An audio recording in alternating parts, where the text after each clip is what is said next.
Hello friends, ఇవాళ మనకి చాలా స్పెషల్ డే. ఈ భూమి మీద ప్రతి ఒక్క ప్రాణి ప్రాణం మొదలయ్యేది ఒక సంఘటనతోనే. తల్లి ఆ ప్రాణిని తన కడుపులో 9 నెలలు ప్రాణంగా మోసి ఆ 9 నెలల తర్వాత ఆ ప్రాణికి ప్రాణం పోస్తుంది.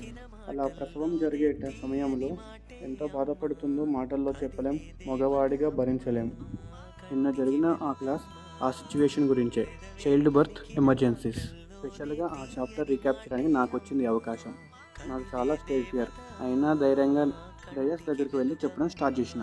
చెమటలు పట్టడం స్టార్ట్ అయినాయి, కాళ్ళు షివరవడం స్టార్ట్ అయినాయి. ఇంకా ఫ్లోలో కంటిన్యూ చేసుకుంటూ పోయినా. కంటెంట్ చాలా ప్రిపేర్ అయినా. ఇంకా స్టేజ్ మీద ప్రిపేర్ అయ్యిందంతా చెప్పేసిన. అసలు ఏమాత్రం బాగా చెప్పలేదని నేను అనుకున్నా, కానీ చివరిగా తెలిసింది ఏంటంటే తిరగదీసేసా అన్నారు. Full happy. ఇంకా నేను జనం లంచ్ చేసి క్లాస్కి వెళ్ళిపోయినా. ఈవినింగ్ రూమ్ షిఫ్టింగ్ చేయాలని చెప్పారు.